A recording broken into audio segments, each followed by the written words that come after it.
يا أيها الذين آمنوا كتب عليكم الصيام كما كتب على الذين من قبلكم لعلكم تتقون. وعن عائشة رضي الله تعالى عنها قالت كان رسول الله صلى الله عليه وسلم إذا دخل رمضان تغير لونه وكثرت صلاته أو كما قالت عائشة رضي الله عنها. اللہ رب العالمین کا بے انتہا کرم ہے، اس کا احسان ہے کہ اس نے ہمیں ایک بار پھر صحت و عافیت کے ساتھ رمضان کا مقدس، مبارک اور عظیم مہینہ عطا فرمایا۔ فللہ الحمد۔ یہ وہ عظیم مہینہ ہے جس کو پانے کے لیے ہمارے آقا سرکار دو عالم صلی اللہ علیہ وسلم اس مہینے سے 2 ماہ پہلے جب رجب کا چاند ہوتا تو حضرت انس کی روایت ہے کہ رجب کے چاند کے ساتھ ہی نبی پاک صلی اللہ علیہ وسلم یہ دعا فرمایا کرتے تھے، اللہم بارک لنا فی رجب و شعبان و بلغنا رمضان، کہ اللہ ہمارے لیے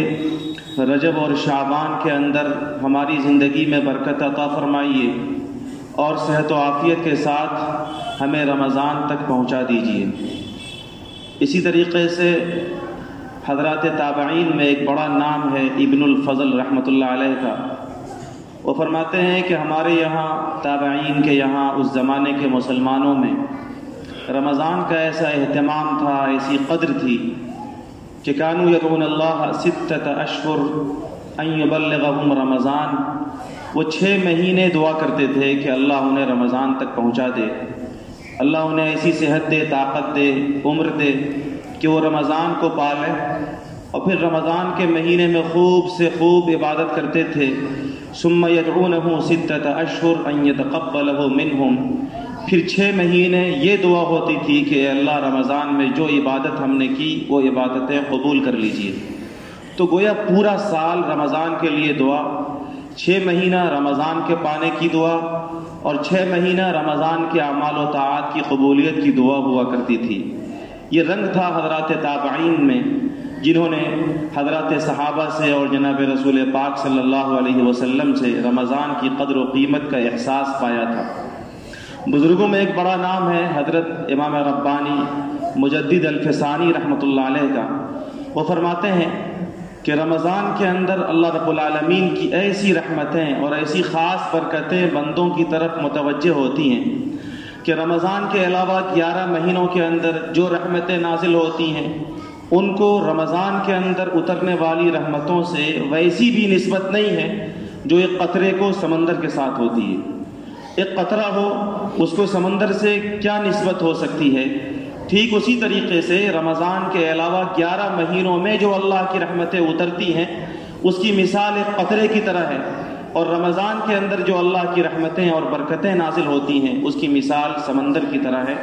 یہ ان لوگوں نے فرمایا جن کی نگاہوں نے رمضان کی قدر و قیمت کو محسوس کیا تھا۔ اسی لیے جناب رسول اللہ صلی اللہ علیہ وسلم نے اپنے احادیث مبارکہ میں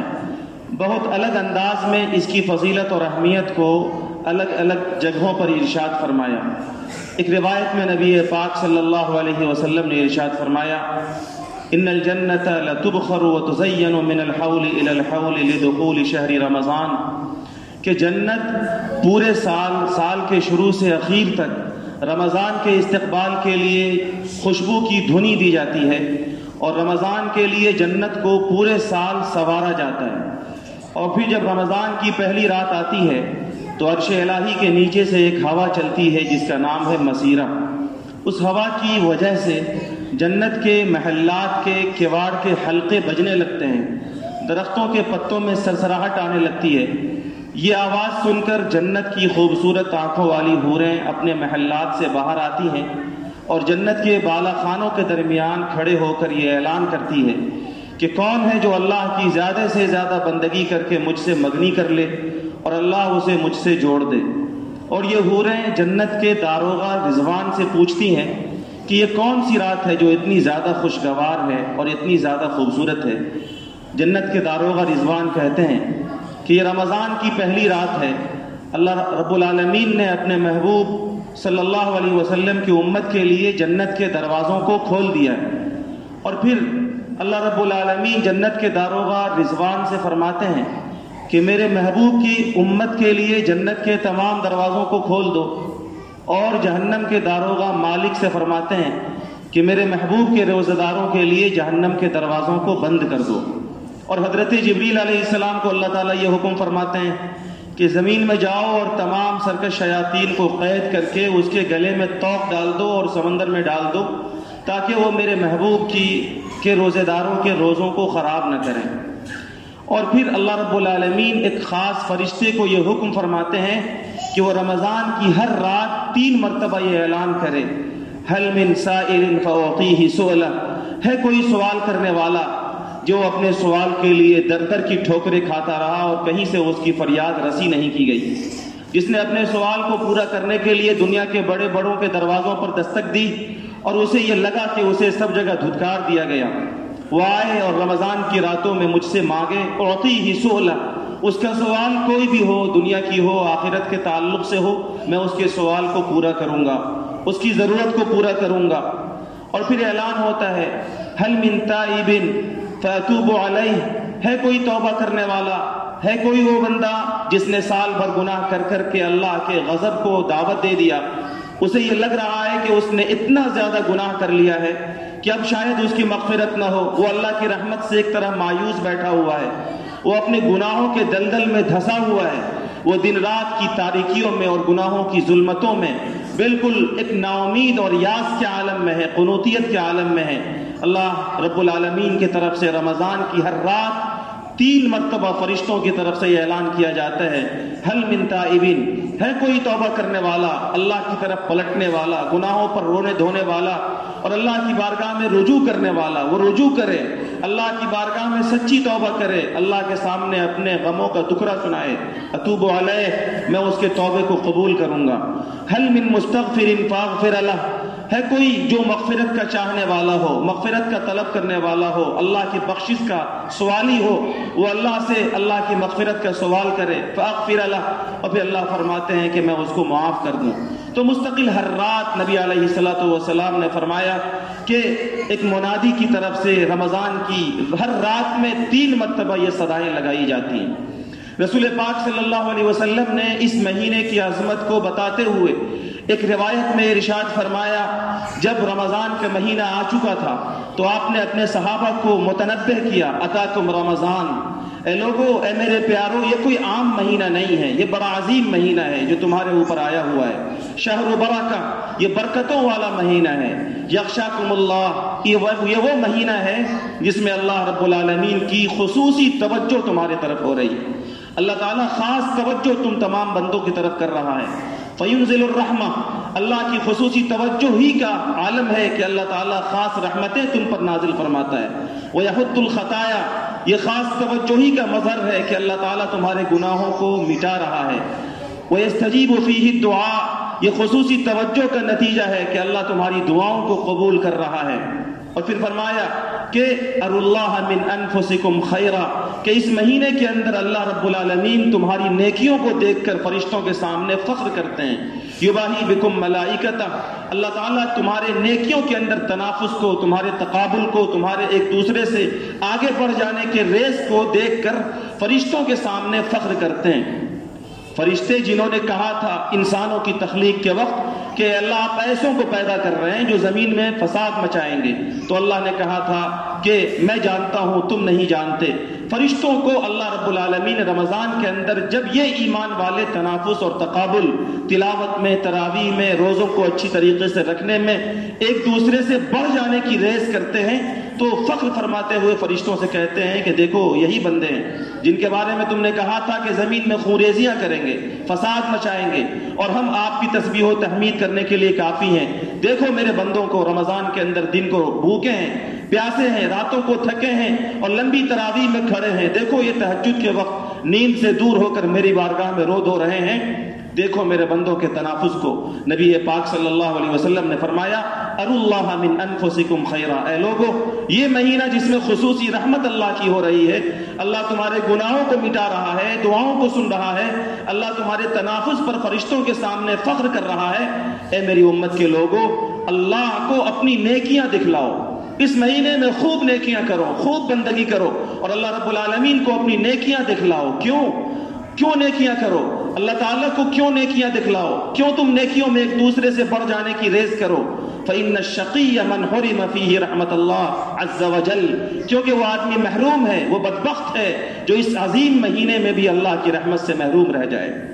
اس مہینے کی عظمت کو بتا کر نبی صلی اللہ علیہ وسلم نے ہم سب کو جھنجھوڑا ہے کہ ہم سب اس مہینے کی ایسی قدر کریں کہ اللہ کی یہ خاص رحمتوں کا جھونکا ہمیں بھی مل جائے اور ہم بھی اللہ کی مغفرت کا مستحق ہو سکیں، کیونکہ نبی علیہ السلام نے فرمایا کہ وہ آدمی محروم ہے، وہ آدمی شقی ہے، وہ محروم القسمت ہے جو اس مہینے کے اندر بھی اللہ کی رحمت سے اپنے آپ کو سرشار نہ کر سکے اور اللہ کی مغفرت کا اپنے آپ کو مستحق نہ بنا سکے۔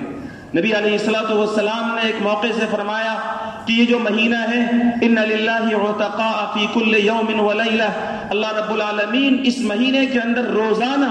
بے شمار جہنم سے قیدیوں کو آزاد کرتا ہے۔ وہ لوگ جنہوں نے نافرمانی کر کر کے اپنے آپ کو جہنم کا مستحق بنا لیا، اللہ رب العالمین اس مہینے کی عظمتوں کے صدقے، اس مہینے کے روزوں اور تراویح کے صدقے اپنے بے شمار بندوں کو جو جہنم کے مستحق ہیں جہنم سے خلاصی عطا فرماتے ہیں۔ اور فرمایا وَإِنَّ لِكُلِّ مُسْلِمٍ فِي كُلِّ يَوْمٍ وَلَيْلَةٍ دَعْوَةً مُسْتَجَابَةً، کہ اس مہینے کے اندر ہر مسلمان مرد کی اور ہر مسلمان عورت کی ہر دن میں اور ہر رات میں ایک نہ ایک دعا اللہ ضرور قبول کرتا ہے۔ کتنی بڑی بات ہے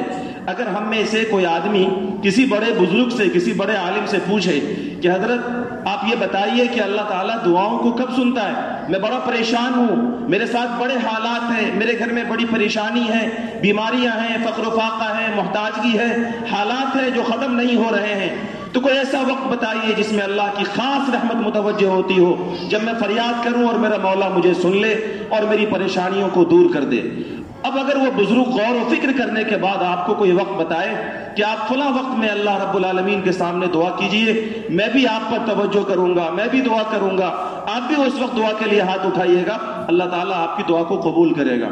تو آپ اس عالم کی، اس بزرگ کی، اس اللہ والے کی عظمت کی بنیاد پر اس وقت کے اندر اللہ کے سامنے بھیک کا ہاتھ پھیلا دیتے ہیں۔ وہ جو نبیوں کے سردار ہیں، وہ جو اولیاء کے سردار ہیں، ہمارے آقا سرکار دو عالم صلی اللہ علیہ وسلم، وہ فرما رہے ہیں کہ لوگوں رمضان کے اندر ہر دن میں اور ہر رات میں اللہ رب العالمین تمہاری دعاؤں کو سن رہا ہے اور تمہاری دعاؤں کو قبول کر رہا ہے۔ اب ہماری محرومی ہوگی کہ رب العالمین کے سچے رسول نے ضمانت دے دی ہے کہ اس مہینے کے اندر اللہ رات و دن تمہاری دعاؤں کو سنتا ہے، اور ہم اللہ کی بارگاہ میں دعا نہ کریں، ہم دعا سے اپنے آپ کو پیچھے کر لیں، ہم اللہ کے سامنے اپنی ضرورتوں کو نہ پیش کریں۔ تو ہی ناداں چند کلیوں پر قناعت کر گیا، ورنہ گلشن میں علاج تنگی دامہ بھی ہے۔ آپ چند دعائیں کر کے تھک جائیں، ہار جائیں اور یہ کہنے لگے کہ روزہ بڑا لگ رہا ہے، تراویح بڑی لمبی ہو رہی ہے، تھکاوٹ ہو رہی ہے، آپ تھک کر کے بستر پہ لیٹ جائیں، آپ رمضان کا روزہ رکھ کر آلس اور سستی میں بستروں میں پڑے رہیں اور ادھر اللہ کی رحمتیں آپ کو پکار رہی ہو،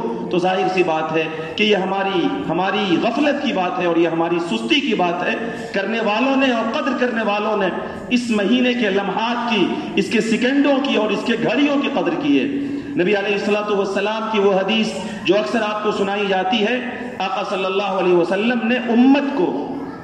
اس مہینے کے ایک ایک لمحہ اور اس مہینے کی ایک ایک گھڑی کی قدر کا احساس دلانے کے لیے رمضان سے پہلے شعبان کی اخیر تاریخ میں خطبہ دیا اور اخیر تاریخ میں نصیحت کی، تاکہ رمضان سے پہلے ہی امت کا ایک ایک فرد الرٹ ہو جائے، تیار ہو جائے، متنبہ ہو جائے اور رمضان کا ایک سیکنڈ بھی اس کا غفلت کے اندر نہ گزرے۔ نبی پاک صلی اللہ علیہ وسلم نے اس خطبے کے اندر جو شعبان کی اخیر تاریخ میں امت کو دیا، کیا بڑی باتیں اس رمضان کے تعلق سے ارشاد فرمائی۔ آقا نے فرمایا قد اظلکم شہر عظیم مبارک، اے میرے پیارو تمہارے اوپر جو مہینہ آنے والا ہے، آیا چاہتا ہے، وہ مہینہ بڑا مبارک ہے، بڑا عظیم ہے۔ شہر فیہ لیلۃ خیر من الف شہر، یہ وہ مہینہ ہے جس کے اندر ایک رات ہے کہ اگر اس ایک رات میں تم اللہ کی بندگی کر لو تو ایسا ہے گویا تم نے 1000 رات اللہ تعالیٰ کی بندگی میں گزاری۔ اور فرمایا شہر جعل اللہ صیامہ فریضہ، یہ وہ مہینہ ہے جس کے ایک ایک روزے کو اللہ نے فرض قرار دیا۔ رمضان کا پورا مہینہ من شہید منکم الشہر فلیصم، اللہ فرماتے ہیں کہ جس نے بھی صحت و عافیت کے ساتھ اس مہینے کو پایا اسے روزہ رکھنا چاہیے۔ اللہ تعالیٰ نے اس مہینے کے روزوں کو فرض قرار دیا اور فرمایا وقیام لیلہ تطوعا، اللہ تعالیٰ نے اس مہینے کے اندر راتوں میں تراویح کو اللہ کے سامنے کھڑے ہو کر قرآن سنانے کو عبادت اور سنت کی چیز قرار دیا اور فرمایا کہ یہ مہینہ اس کی عظمت کا حال یہ ہے کہ اللہ رب العالمین تمہاری عبادتوں کا بھاؤ وزن اور اس کا ثواب بڑھا دیتا ہے. من تقرب فیہ بخصلۃ کان کمن ادى فریضۃ فیما سواہ. رمضان کے علاوہ 11 مہینوں میں تم ایک فرض کر کے جو ثواب پاتے ہو اس مہینے میں وہ ثواب تمہیں ایک نفل عمل پر ملے گا. ومن ادى فیہ فریضۃ کان کمن ادى 70 فریضۃ فیما سواہ. اس مہینے کے علاوہ 11 مہینوں میں تم ایک فرض پر ایک فرض کا ثواب پاتے ہو، لیکن اس مہینے کے اندر ایک فرض نماز پڑھو، اللہ رب العالمین تمہیں 70 فرض کا ثواب عطا کرے گا. رمضان کے علاوہ زکوٰۃ ادا کرو، اللہ تمہیں ایک زکوٰۃ کا ثواب عطا کرے گا. رمضان کے اندر فرض زکوٰۃ کو ادا کرو، اللہ تمہیں 70 فرائض کا ثواب عطا کرے گا. یہ حال ہر فرض کا ہے اور یہ حال ہر ضروری شریعت کے امر کا ہے. نبی پاک صلی اللہ علیہ وسلم نے پھر ارشاد فرمایا کہ اس مہینے کے اندر اللہ رب العالمین چھوٹے چھوٹے بہانوں سے اپنے بندوں کی مغفرت فرماتا ہے. من فطر فیہ صائما کان مغفرۃ لذنوبہ وعتق رقبتہ من النار. فرمایا کہ اگر اس مہینے کے اندر کوئی آدمی کسی روزے دار کے روزہ افطار کرانے کا انتظام کر دے، اللہ رب العالمین روزہ افطار کرانے والے کے پچھلے سارے گناہوں کو معاف فرما دیں گے. وکان لہ مثل اجرہ من غیر ان ینقص من اجرہ شیئا. اور اللہ رب العالمین روزہ افطار کرانے والے کو روزے دار کے برابر ثواب عطا فرمائیں گے، لیکن روزے دار کے ثواب سے کوئی کٹوتی نہیں ہوگی. صحابہ کرام نے جب یہ فضیلت سنی تو انہیں لگا کہ اتنی بڑی فضیلت کہ ایک روزے دار کا ہم روزہ افطار کرائیں اور پچھلے سارے گناہ معاف. ظاہر سی بات ہے یہ فضیلت تو عمدہ اور عالی شان افطار کرانے پر ملے گی. تو صحابہ کرام نے پوچھا یا رسول اللہ، ہم میں سے تو ہر شخص یہ حیثیت نہیں رکھتا کہ روزے دار کا روزہ افطار کرائے. تو آقا صلی اللہ علیہ وسلم نے فرمایا کہ اللہ کی رحمت، اللہ کی مغفرت بہانے ڈھونڈتی ہے. اگر تمہارے پاس ایک کھجور کی حیثیت ہے، تم اگر ایک گھونٹ پانی پلا کر، ایک گھونٹ لسی پلا کر، ایک گھونٹ شربت پلا کر کسی کا افطار کرا دو، تب بھی اللہ رب العالمین تمہیں یہ فضیلت عطا فرمائے گا. یہ ایک الگ الگ انداز ہے جس میں نبی پاک صلی اللہ علیہ وسلم اس مہینے کی قدر کا اور اس مہینے کی عظمت کا احساس ہمیں اور آپ کو اور امت کے ایک ایک فرد کو دلا رہے ہیں. آپ علیہ الصلوۃ والسلام نے فرمایا علیک بالصوم فإنہ لا مثل لہ. اے لوگو روزے پابندی سے رکھا کرو کیونکہ یہ بے مثل عبادت ہے. بے مثل عبادت ہے، اس کی کوئی مثال نہیں ہے، اور یہ بے ریا عبادت ہے. آپ کوئی بھی عبادت کریں اس کے اندر ریا اور دکھلاوا ہو سکتا ہے، لیکن رمضان کا روزہ جو آپ رکھتے ہیں، آپ وضو کرنے کے لیے منہ میں پانی رکھیں کلی کے لیے، کسے پتہ چلے گا اگر آپ آدھا گھونٹ اندر کر لیں، آدھا پانی اندر کر لیں. آپ گھر کے اندر ہو، فریزر میں ٹھنڈا مشروب رکھا ہوا ہے، آپ کمرے کے اندر اکیلے ہیں، کون دیکھے گا اگر آپ ٹھنڈے مشروب کو پی لیں گے. لیکن ایک اللہ کا خوف ہے، اللہ کا ڈر ہے، اللہ کے لیے بندہ روزہ رکھتا ہے. اس اخلاص کا نتیجہ ہے کہ آدمی صرف اللہ کے لیے روزہ رکھتا ہے، کہیں اس کے اندر کوئی دکھلاوا نہیں ہوتا. اسی لیے بندہ ہر دکھ کو، ہر سکھ اور ہر پریشانی کو، ہر بھوک کو، ہر تپش کو، ہر پریشانی کو برداشت کر لیتا ہے، لیکن اللہ کے لیے روزے کو توڑنا اور بغیر شدید مجبوری کے روزہ افطار کرنا بندے کو گوارا نہیں ہوتا. یہ بے مثل عبادت ہے. اسی لیے نبی پاک صلی اللہ علیہ وسلم نے ایک حدیث کے اندر فرمایا کہ الصوم لی وانا اجزی بہ، کہ بندہ روزہ میرے لیے رکھتا ہے، اس کے اندر کوئی ریا اور دکھلاوا نہیں ہے، لہذا اس کا بدلہ میں خود دوں گا. بڑی اچھی بات محدثین نے اس حدیث کے ذیل میں لکھی ہے کہ ہمارے اعمال کو لکھنے والے فرشتے موجود ہیں، ہمارے ہر اچھے عمل کو لکھتے ہیں اور ہمارے ہر برے عمل کو بھی لکھ رہے ہیں. اچھا، ہمارے ہر اچھے عمل کے ثواب کو بھی وہ لکھتے ہیں. ہم نے نماز پڑھی اس کا کیا ثواب، ہم نے زکوٰۃ دی، ہم نے حج کیا، ہم نے ماں باپ کو محبت کی نگاہ سے دیکھا، ہم اپنے مسلمان بھائی سے مسکرا کر ملے، ہم کسی بیمار کی عیادت کے لیے گئے، ہم نے کسی ضرورت مند کو صدقہ و خیرات کیا، ہر عمل کا ثواب فرشتے لکھتے ہیں. لیکن جب بندہ روزہ رکھتا ہے، رمضان کا روزہ، تو فرشتے صرف یہ لکھتے ہیں کہ فلاں بندے نے روزہ رکھا، اس کا ثواب فرشتے نہیں لکھتے. اللہ فرماتے ہیں اجزی بھی، روزہ کا معاملہ تو فرشتہ لکھتا ہے لیکن اس کا ثواب میں خود دوں گا. اب یہ سمجھنے کی بات ہے کہ اب اگر آپ کوئی 1 روپیہ کسی معمولی آدمی سے مانگیں، کسی معمولی آدمی سے آپ سوال کریں کہ مجھے 1 روپیہ چاہیے، وہ آدمی چونکہ معمولی حیثیت کا ہے اس لیے آپ کو 1 کے سوال کے بعد 1 ہی روپیہ دے گا. لیکن اگر آپ کسی بڑے آدمی سے مانگیں، کسی سرمایہ دار تاجر سے، بزنس مین سے مانگے کہ بھائی صاحب 1 روپیے کی ضرورت ہے، تو وہ آدمی اپنی عزت کے خلاف سمجھے گا کہ میں 1 روپیہ اس سائل کو دوں. وہ اپنی حیثیت کے مطابق آپ کو 10-20 دے سکتا ہے, آپ کو 100 بھی دے سکتا ہے, آپ کو 500 بھی دے سکتا ہے. یہی سوال اگر کسی بڑے بادشاہ سے آپ کریں کہ بادشاہ سلامت مجھے 1 روپے کی ضرورت ہے, تو بادشاہ آپ کو 100 اور 1000 دینے میں اپنی شان کے خلاف سمجھے گا. وہ آپ کو 1 کروڑ بھی دے سکتا ہے. وہ اللہ جس کے قبضے میں پوری کائنات کا خزانہ ہے, بیدک الخیر, سارا خیر جس کے قبضے میں ہے, سارے کائنات کے خزانوں کی چابی جس کے قبضے میں ہے, جب اس اللہ کے لیے ہم روزہ رکھیں گے اور وہ اللہ کہہ رہا ہے کہ اس کا بدلہ میں خود تمہیں دوں گا, تو اندازہ کر لیجئے کہ ایک ایک روزے پر اللہ تعالیٰ کیسا ہمیں نوازتا ہے, اور ایک ایک روزے پر اللہ رب العالمین کی طرف سے کیسی کیسی نوازش ہمیں اور آپ کو ملا کرتی ہے. جب بندہ روزوں کو رکھتا ہے اور اہتمام کے ساتھ رکھتا ہے, نبی پاک صلی اللہ علیہ وسلم نے فرمایا کہ ان روزے داروں کا حال یہ ہے کہ مرنے کے بعد تو جنت کا ایک خصوصی دروازہ ہے جو خاص طور سے انہی روزے داروں کے لیے, ان للجنت بابا یقال له الریان لا يدخل منه الا الصائمون. نبی علیہ السلام نے فرمایا کہ جنت کا ایک دروازہ ہے, جس دروازے کا نام ریان ہے, اس دروازے سے صرف روزے دار داخل ہوں گے. اعلان کیا جائے گا این الصائمون, کہاں ہیں وہ لوگ جو گرمی کے باوجود, بھوک کے باوجود, تپش کے باوجود میرے لیے سارا دکھ برداشت کر کے روزہ رکھتے تھے, وہ آئیں اور جنت کے اس خوبصورت دروازے ریان سے داخل ہو جائیں. چنانچہ رمضان کے روزے دار کھڑے ہوں گے اور جنت کے اس خوبصورت دروازے سے جنت میں داخل ہو جائیں گے. پھر اس کے بعد جنت کا وہ دروازہ بند ہو جائے گا اور اس دروازے سے کسی کا داخلہ نصیب نہیں ہوگا. میرے بزرگوں اور دوستوں, رسول پاک صلی اللہ علیہ وسلم نے اس طرح کے احادیث کے ذریعے سے ہم سب کو ابھارا ہے, شوق دلایا ہے اور ہمیں احساس دلایا ہے کہ رمضان کا مہینہ یہ نیکیوں کا موسم بہار ہے. جس طریقے سے بہار کے موسم میں آپ دیکھتے ہیں ہر طرف ہریالی ہوتی ہے, خوبصورت پھول کھلے ہوتے ہیں اور پھول کی خوشبوؤں سے پوری فضا معطر ہوتی ہے. رمضان کے مہینوں کے اندر بھی اللہ رب العالمین دراصل مغفرت کا موسم لگاتا ہے, مغفرت کی بہار لگاتا ہے. آپ روزہ افطار کرائیں, آپ کے پچھلے گناہوں کی معافی, آپ روزہ رکھ لیں, آپ کے پچھلے گناہوں کی معافی,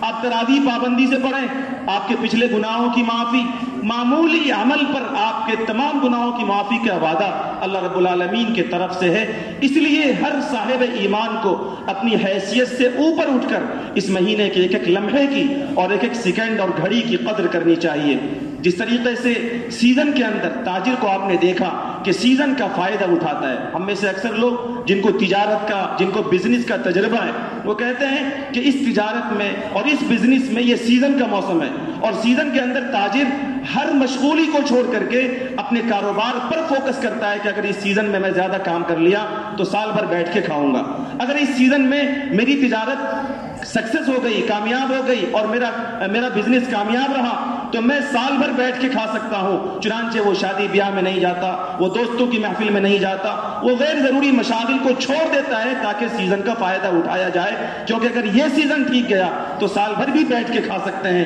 پیارے آقا صلی اللہ علیہ وسلم نے بتایا کہ میری امت کے لوگوں, یہ نیکیوں کا سیزن ہے. اگر اس سیزن میں تم نے نیکیوں کی عادت اپنی بنا لی اور اپنی گھٹی میں نیکی کا مزاج بنا لیا تو سال کے دیگر 11 مہینوں میں بھی تم نیکیوں کے ساتھ زندگی گزار پاؤ گے. امام ربانی مجدد الفسانی رحمۃ اللہ علیہ کا قول ہے کہ رمضان کا مہینہ یہ پورے سال کا آئینہ ہے. اگر آپ دیکھنا چاہتے ہیں کہ آپ کا سال کا دوسرا 11 مہینہ کیسا ہونے والا ہے تو آپ رمضان کو دیکھ لیجئے. جس بندے کا رمضان مجتمع ہے, جس بندے کے رمضان کی عبادتیں اچھی ہو رہی ہیں, روزے بڑے آداب کے ساتھ, تراویح پوری 20 رکعت پورے اہتمام کے ساتھ پڑھ رہا ہے, پورا قرآن شوق سے سن رہا ہے, رمضان کے اندر کثرت کے ساتھ تلاوت کر رہا ہے, گناہوں سے اپنے آپ کو بچا رہا ہے, تو جو بندہ رمضان کے مہینے میں پورے اہتمام, شوق اور ذوق کے ساتھ اللہ کی بندگی کر رہا ہے, مجدد الفسانی نے فرمایا کہ یہ آئینہ ہے اس بات کا کہ 11 مہینے سال کے انشاءاللہ اس کی عبادت کے ساتھ گزریں گے. لیکن اگر کسی کا رمضان بھی منتشر گزرا, کون سا مہینہ آیا کچھ احساس نہیں ہوا, رمضان سے پہلے اور رمضان کی زندگی میں کوئی فرق نہیں, نمازوں کی بھی پابندی نہیں, تراویح کا بھی اہتمام نہیں, روزوں کا بھی اہتمام نہیں, کثرت تلاوت کا بھی اہتمام نہیں, اور بالکل غفلت کے ساتھ وہ رمضان کو گزار رہا ہے, تو یہ آئینہ ہے اس بات کا کہ سال کے دیگر 11 مہینے میں بھی آپ غفلت کے ساتھ ہی زندگی گزارنے والے ہیں. اسی لیے اس آئینے میں اپنے چہرے کو دیکھ کر ہم سب کو اپنا رمضان مجتمع کرنا چاہیے اور رمضان کے ایک ایک لمحے, ایک ایک سیکنڈ اور ایک ایک گھڑی کی قدر کرنی چاہیے. حضرت پیر فقیر ذوالفقار نقشبندی دامت برکاتہم نے ایک بڑی اچھی مثال دے کر سمجھایا کہ رمضان کے 29 یا 30 روزوں کو یوں سمجھو جیسے کوئی چیک بک ہو. اگر آپ کے پاس چیک بک دے دی جائے 30 چیک بک جس کے اندر 30 چیک ہو, اور یہ کہہ دے کوئی سیٹ کوئی سرمایہ دار کہ تم کو اختیار ہے, تم جتنی چاہو اس کے اندر رقم لکھ دو, میں ساری منظوری کر لوں گا اور میں تمہیں سارا پیمنٹ کر دوں گا. تو ظاہر سی بات ہے ہر آدمی اپنے حوصلے کے مطابق, اپنے سوچ کے مطابق اس میں زیادہ سے زیادہ رقم لکھنے کی کوشش کرے گا, کیونکہ بادشاہی کی طرف سے یہ اعلان ہے کہ اس چیک بک پر ہم جتنی اماؤنٹ چاہیں ڈال دیں وہ منظور کر لے گا. حضرت نے لکھا ہے کہ ٹھیک اسی طریقے سے رمضان کے یہ 30 دن, رمضان کی یہ 30 راتیں چیک بک کی طرح ہیں. ہمارے اور آپ کے حوصلے کی بات ہے کہ ہم اس میں کتنا اماؤنٹ لکھتے ہیں, ہم اس کے اندر کتنی تراویح, کتنی عبادت, کتنی تلاوت, کتنی بندگی, کتنا توبہ اور استغفار کرتے ہیں, ہم کتنا اللہ کے سامنے روتے دھوتے ہیں. ہم جتنا کریں گے یہ چیک بک اللہ کے یہاں منظور ہونے والی ہے اور اللہ کی طرف سے اس کا بدلہ ملنے والا ہے. اسی لیے بزرگوں کے یہاں رمضان کے ایک ایک لمحے کی بڑی قدر تھی, رمضان کی راتوں کی, رمضان کے دن کی, رمضان کے پورے مہینے کے ایک ایک لمحات اور ایک ایک سیکنڈ کی بڑی قدر تھی. میں نے خطبے میں جو روایت پڑھی خود سید الانبیاء جناب محمد الرسول اللہ صلی اللہ علیہ وسلم جو بخشے بخشائے تھے لیکن ہمارے لیے آئیڈیل تھے, ہماری رہبری کے لیے آپ نے جو عمل کیا ہے وہ ہمارے لیے نمونہ ہے. ام عائشہ رضی اللہ تعالیٰ عنہ فرماتی ہیں نبی پاک صلی اللہ علیہ وسلم کا رمضان کے اندر کیا معمول تھا, صرف ایک حدیث کے اندر انہوں نے بیان کر دیا. فرمایا کہ جب رمضان کا مہینہ آتا تھا تغیر لونہ, تو نبی پاک صلی اللہ علیہ وسلم کا رنگ بدل جاتا تھا. ہر وقت یہ فکر رہتی تھی کہ میری عبادت کس قدر زیادہ ہو جائے. رمضان کے مہینے آنے کے بعد وہ جو بخشے بخشائے ہیں, وہ جو سید الانبیاء ہیں, وہ جن پر گناہوں کا کوئی دھبا نہیں ہے, ان کا رنگ بدلا ہوا ہے, عبادت میں زیادتی ہو رہی ہے. وہ کثرت صلاتہ, آپ کی نمازوں میں اضافہ ہو رہا ہے. اور اماں نے فرمایا کہ نبی صلی اللہ علیہ وسلم کی دعاؤں میں اضافہ ہو جاتا تھا, اللہ سے ڈر میں اضافہ ہو جاتا تھا. وہ تو پوری زندگی ڈرتے تھے, وہ تو ہمیشہ اللہ سے مانتے تھے, وہ تو ہمیشہ نماز پڑھتے تھے, وہ تو ہمیشہ امت کے لیے غمگین اور فکر مند رہتے تھے. لیکن رمضان کے بارے میں آپ کا رنگ ہی الگ ہوتا تھا. رمضان کے اندر آپ کی عبادتوں میں اور بھی اضافہ, آپ کی دعاؤں میں اور بھی اضافہ, آپ کے خشوع اور خضوع میں اور بھی اضافہ. یہ دراصل ہم سب کے لیے تربیت کے لیے ام عائشہ رضی اللہ تعالیٰ عنہ نے پیارے آقا صلی اللہ علیہ وسلم کا یہ معمول بتایا کہ امت کو بھی چاہیے کہ اپنے رنگ کو بدلے, ایک فکر سوار ہونی چاہیے, ایک دھن ہونا چاہیے. وفی ذالک فلیتنافس المتنافسون, کمپٹیشن ہونا چاہیے, تقابل ہونا چاہیے کہ کون تلاوت میں زیادہ بڑھ جائے, کون زیادہ سے زیادہ اللہ کی بارگاہ میں توبہ و استغفار کرے, کون زیادہ سے زیادہ اللہ کی بارگاہ میں روئے دھوئے. اس کے اندر کمپٹیشن اور تقابل ہونا چاہیے. حضرت شیخ الحدیث مولانا زکریا رحمۃ اللہ علیہ نے لکھا ہے اپنے گھر کی عورتوں کے بارے میں فضائل اعمال کے اندر کہ گھر کی عورتیں گھر کے سارے کام کاج کے ساتھ 15-20 پارے روزانہ قرآن کریم پڑھ لیتی ہیں. ہم لوگ مرد ہو کر شاید اس گھر کی عورتوں کا مقابلہ نہ کر پائیں. گھر کی عورتوں کے بارے میں یہ معمول ہے کہ گھر کے کام کاج جو ہمارے یہاں کی بھی عورتوں کے ہوتے ہیں, کپڑوں کی صفائی ہے, گھر کی صفائی ہے, افطار کی تیاری ہے, سحر کی تیاری ہے, ساری تیاریوں کے ساتھ گھر کی عورتیں روزانہ 15-20 پارے قرآن کریم پڑھ لیتی ہیں. اور ان کی دادی کے بارے میں نے کبھی سنایا تھا کہ ان کی دادی حافظ قرآن تھی اور روزانہ 40 پارے قرآن کریم کے پڑھتی تھی رمضان کے اندر. اور یہ شیخ الحدیث رحمۃ اللہ علیہ انہوں نے اپنے بارے میں آپ بیتی کے اندر لکھا ہے کہ زندگی کے 42 رمضان ایسے گزرے کہ روزانہ ایک ختم قرآن مجید میں کیا کرتا تھا. اور امام اعظم ابو حنیفہ رحمۃ اللہ علیہ کے بارے میں نے سنایا تھا کہ رمضان کے اندر 63 ختم قرآن کریم کرتے تھے روزانہ, ایک دن میں, ایک رات میں, اور 3 ختم تراویح کے اندر. امام شافعی اور امام شافعی کے بارے میں بھی یہی نقل کیا کہ روزانہ دن میں بھی ایک ختم, رات میں بھی ایک ختم. سفیان ثوری اور امام مالک رحمہ اللہ کے بارے میں ہے کہ جب رمضان کا مہینہ آتا تھا تو سارے کام دھندے بند اور کثرت کے ساتھ تلاوت کا اہتمام کرتے تھے. حضرت شیخ الحدیث کی کتاب ہے اکابر کا رمضان, اس کے اندر آپ پڑھیے, نمونے دیکھیے. خط و کتابت بند ہے, لوگوں کی ملاقاتیں بند ہے, کہیں آنا جانا بند ہے, اور بس ایک ہی فکر ہے کہ قرآن کریم کی تلاوت کیسے زیادہ ہو. تراویح کے اندر ایک ختم نہیں, 3 ختم اور 4 ختم کیا جا رہا ہے. بلکہ تراویح میں پڑھنے کے بعد مختلف حافظوں سے پوری رات نفلوں کے اندر قرآن کریم سننے سنانے کا اہتمام کیا جا رہا ہے.